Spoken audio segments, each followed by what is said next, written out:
Ни один не должен пропускать намаз, ни женщина, ни мужчина. Эч бир адам намазды тыштабаш керек. Аялбы, эркекпи? Это требование Аллаха.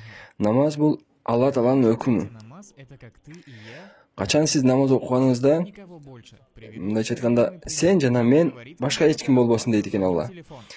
Аялыңыз мисалы бирдемке сурап айтып атат сизге, телефонуңуз шыңырап калды. Аялыңыз айтышы мүмкүн да, телефонуңду өчүрүп койсоң болбойбу? Жок дегенде ушул экөө сүйлөшүп аткан учурда өчүрүп койбойсуңбу деп айтат экен да. Вот несчастье.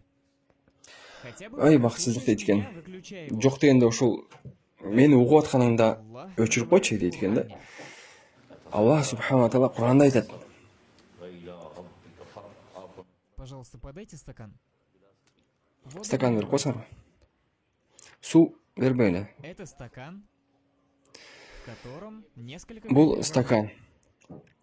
Ичинде бир нече тамчы суу бар. Есть хоть капля. Ну, ылдыйга караткан болсок, бир да тамчы калбайт, караңыздар. Он называется фарау. Бул ошо арабча фарох деген сөз ушундай. Настолько Ичинде эчтекеси жок калды вообще ничего. деген боштукту фарох деп коет экен.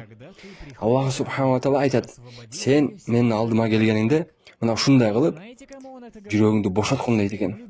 Кимге айтат ушул сөздү Аллах таалам билесиздерби? Пайгамбарыбызга айтат. Ученые об этом пишут.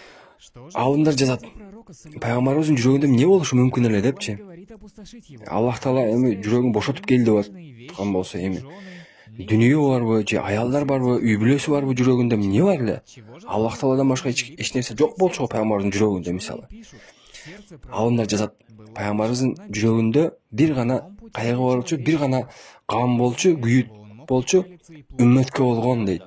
Переживание деп коет го, начана кам, күйүт болгон дейт. Ошону дагы Аллах таалам айтат экен. Жүрөгүңдөн чыгарганың депчи.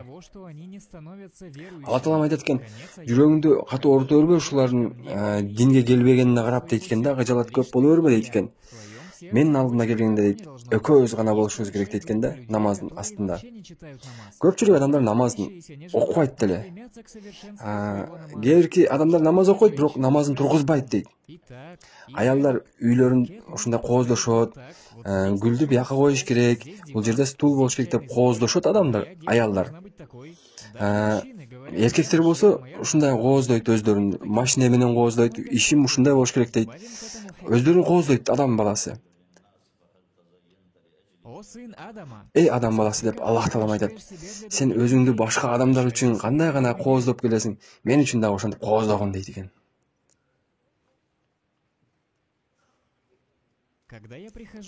Мен дейт, намаздын алдына келгенде кооздошум керек өзүмдү, а мен силерге астыңыздарга баян айтканы келген убакта ушундай өзүмдү кооздоп келем, үйдөгү кийимди кийбей келем, таза кийим кийип келем. Алла таалам айтып атат, өзүңдү башка адамдарга кандай кооздойсуң, сен мен үчүн дагы ошентип кооздогон деп айтып атат. Ар бир жалбырак Алла таалага хамд мактоо айтат. 7 асман периште менен толуп калган, ушу сажда кылган периштелер менен толгон. Аллах таалам эмне деп атат бирок? Силер адамдын заты дейт. Саждага жыгылгыла дейт. Силердин саждаңар мен үчүн сүйкүмдүүрөөк дейт. Башыңды саждага коюп туруп субхан робби аля дегениңде мага дейт, мен ошого ыраазы болом дейт. Намазды окугула, дүнүйөгө болгон кам пикирди алып туруп, жүрөгүңөрдү тазартып туруп келген намазга. 50% адамдар намазды вообще окушпайт. Намазды окугандар бар, бирок алар өздөрү түшүнбөйт кимдин астында турат. Пайгамбарыбыз саллаллаху алейхи ва саллям пайгамбарыбыз бул дүйнөнү тыштардын астында эки нерсени айткан. О менин үммөттөрүм, намаздыңарды унутпагыла деген. Барлык нерселер акырындык менен келет, бирок эки нерсени ушунчалык катуу айткан пайгамбарыбыз. Биринчи намаз окугула, экинчиси өзүңөр